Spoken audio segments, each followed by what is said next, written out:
আমাৰ বাংলাদেশত যেটো অমানৱিকভাৱে হিন্দুৰ ওপৰত অত্যাচাৰ চলি আছে ক্ৰমাগতভাৱে, আজি নহয় বছৰ বছৰ ধৰি, বৰ্তমান আৰু ইউনিছ চৰকাৰ অহাৰ পিছত, অন্তৰ্বৰ্তীকালীন চৰকাৰ অহাৰ পিছত যেটো হিন্দুৰ ওপৰত অত্যাচাৰ প্ৰবলভাৱে বাঢ়ি গৈছে, যাতে সেইটো অতি সোনকালে বন্ধ হয়।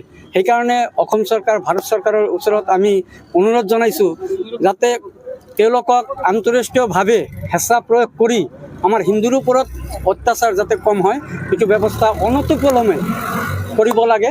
আৰু লগতে যিখিনি আমাৰ হিন্দু মানুহ বাংলাদেশত আছে সংখ্যাগৰিষ্ঠতা হিচাপে, তেওঁলোকক সুৰক্ষিত যেনেকৈ থাকিব পাৰে, সুৰক্ষিতভাৱে থাকিব পাৰে, আমাৰ সেই হিন্দু মানুহখিনিক সুৰক্ষিত দিব লাগে। তৃতীয়তে হ'ল যি অমানৱিকতাভাৱে দীপু দাসক 18 তাৰিখত ৰাস্তাত পিটাই মাৰিলে, মৰাৰ পিছত আধামৰা হোৱাৰ পিছত গাছৰ লগত বান্ধি আগুন ধৰাই দি তেওঁক পুৰি মাৰিলে, এইটো সহ্যৰ বিষয় নহয়, সহ্য কৰাৰ কথা নহয়। গোটেই পৃথিৱীৰ মানুহে চাই আছে এইটো, অকল আমাৰ ভাৰতৰ মানুহ নহয়, গোটেই পৃথিৱীৰ মানুহে এইটো প্ৰতিবাদ কৰি আছে। আৰু আমি ভাৰতৰ মানুহে এই বাংলাদেশক ধিক্কাৰ জনাইছোঁ যাতে এইটো তদন্ত সোনকালে কৰি যিবিলাক মানুহে এই অমানৱিক অত্যাচাৰ কৰিলে তেওঁলোকক ফাঁচি দিয়ে, এইটোৱে আমাৰ কামনা।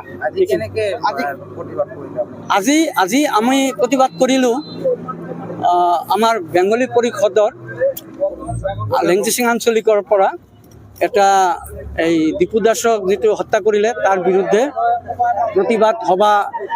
প্ৰতিবাদ মিছিল আছিল, ধিক্কাৰ মিছিল।